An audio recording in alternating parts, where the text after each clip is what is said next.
Adam, how we doing this morning? Hello there, guys. What's going on? We're doing great because the Broncos in a game that felt like, in the way I've put it is, I've never seen Mahomes lose a game like that, which is their backs are against the wall. They need a win in the regular season, and the Broncos were able to stop them from getting one. Does this legitimize the Broncos, who were maybe skeptics before in a lot of people's eyes, you think? Well, I think if you beat the Chiefs like that at home and you're in first place, look, if you want to feel like the Broncos aren't legitimized, they're the number one seed in the AFC right now this morning. So if the season ended today, which it doesn't, the road to the Super Bowl would go through Denver, Colorado. So, I mean, that's about as legitimate as it gets after 11 weeks. Now, they've got time to play and games to play. We'll see how it works out, but they're in a great spot right now, and we'll see how it plays out from here. What do you say about the culture shift that has taken place under Sean Payton? And I don't know if you've paid close attention here, Adam. Sean Payton can be rather abrasive with media folk, and we've had to deal with it on a daily basis. But there's no denying what he's done as a coach. What do you think his special sauce is? Because in 2 years, in 3 years, I mean, look where he's taken this team.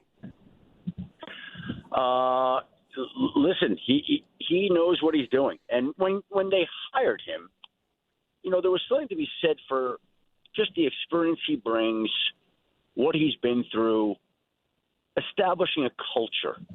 And, that's what he's done. He did it in New Orleans. And he's done that in Denver now. It's the same thing all over again.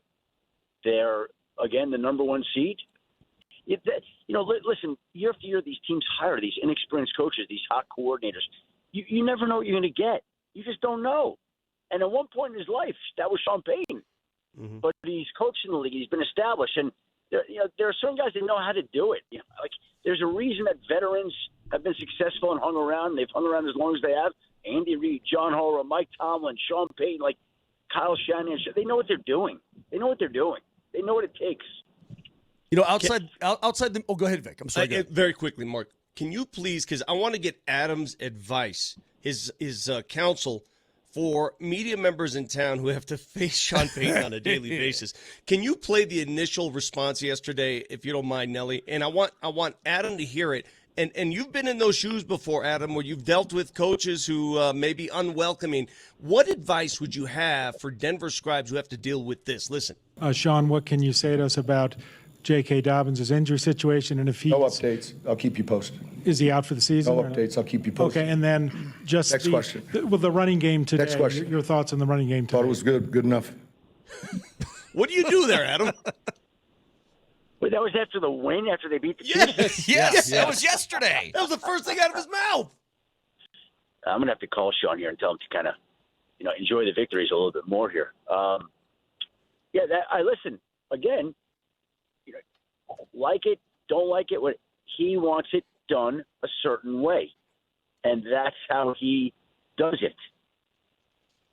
I think, if I'm telling you, Vic, you've done it a long time. You've been around all sorts of coaches. All you can do is keep showing up and asking the right, responsible, professional questions. That's all you can do.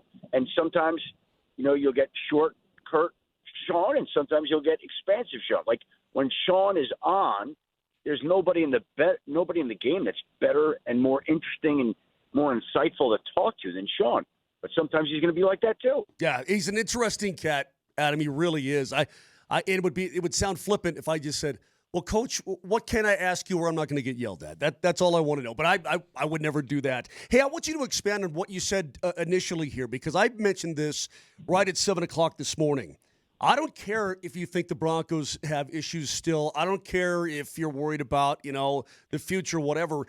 As we sit here, Adam, there's going to come a time when we got to start thinking and looking, who do you want to come to town first, right? And, do you get a bye and so on? And maybe they're doing that in New England. But 9-2 at this point in the season is 9-2. The Chiefs are gone. The Chargers are banged up. You got to start thinking about division wins and where you're going to position yourself when the postseason rolls around. Is that not accurate? Well, I don't think you're thinking like that. I think you're just thinking, first of all, you're thinking let's win this game Sunday. I don't even know who Denver plays this Sunday. Like, that's your focus. Yeah, they have a bye, and then they have Washington after. Oh, they have a bye, and then okay. Well, they're in a good spot. And by the way, that's the showing you want to stay on this team for after the bye for when they play Washington, because Washington is in the midst of a down season, and Washington's struggling. So, he'll be on them. But to me, if I'm Denver, I'm focused on winning the division. If they win the division, things will take care of itself. Adam Schefter with us, and all conversations with Adam are brought to you by Colorado Credit Union. Love where you live, love where you bank at Colorado Credit Union. Join today at ccu.org. Adam, you just sent something out before you jumped on with us that Michael Penix might be having season-ending knee surgery. I know he had a whole bunch of issues like that in college. How many would this be if it is indeed that? If this is going to be that, and I think it's going to be that, he will have basically his fifth season-ending injury for him in 8 college and pro seasons. Wow. This would be the 5th time his season has ended due to a knee injury, and that's what I'm expecting it to be. Wow. So it's a bad deal. That's crazy. So with Atlanta and some of the scores that we saw over the weekend, by the way, Atlanta's obviously in a tough position right now. But when you look at a team, because there's no really elites right now in the NFL, who would you say is the most elite out of these teams? In the AFC or the NFC? I'm really talking about both, like teams that you think are like no doubt, or these are big time contenders. Like there's, I think the NFC is loaded with them right now. I mean, I know that Seattle lost, but I think Seattle's really good. I think the Rams are a really good team. I think the Eagles are a really good, tough season team. I think the Lions, even though they lost last night, are a really good team. The Buccaneers are still going to be heard from really good. Like, the NFC is loaded this year. The AFC has got a lot of really strong teams. Like, Denver's been really good. New England's been really good. Indy. Like, the AFC is a little bit upside down. Kansas City, Baltimore, Buffalo, not where we thought they would be, not where many people expected them to be. But the division or the conference just flipped around a little bit with Denver, Indy, and New England emerging on the scene. Even Pittsburgh's in first place in the AFC North, though. Everybody wonders whether they'll hold on to that, especially with Aaron Rodgers having a broken bone in his left wrist. Adam, if I put you in a football game, put stripes on you, could you call a pass interference without some sort of controversy? Because I don't know what pass interference is across the league. Yeah, that was a terrible call. It was, I mean, not even close, and it helped decide a game. Now, who knows if the Lions would have even scored if they gotten the ball back, but they never got the ball back thanks to that call. It's a moot point, and I'm sure they're very salty about that. They wear those salty shirts in Detroit, probably still salty. Yeah, it certainly seems that way. I'm just looking around the league, getting back to what Brett says. Do you ever have a year, Adam? I mean, it just feels like we always say, okay, these 3-5 teams are the elite, and they all can win, and then everybody else kind of filters in maybe a puncher's chance. Right now, I look at it, and I agree with you. I think the Rams are really good. Seattle's really good. Hell, what Kyle Shanahan is doing with the Niners and that banged-up crew is really good. I just look around and I say, it just feels maybe right now more wide open than it has in a long time. Is that a misconception? I think what Kyle's done has been incredible. They've lost so many key players to injuries, and they're winning. Like, even the Lions last night, they're missing the whole secondary, and the defense played very well, very tough, very strong. There are some teams that have really overcome the loss of key guys, and there are some teams where it's gone the other way, and they've been unable to do that and unable to overcome some big losses. Two-part question here, Adam. Number one, yes, sir. Jalen Ramsey was ejected from that game. A closer look is that Jamar Chase spit on him. If we're taking the Jalen Carter approach to this, is he suspended next week?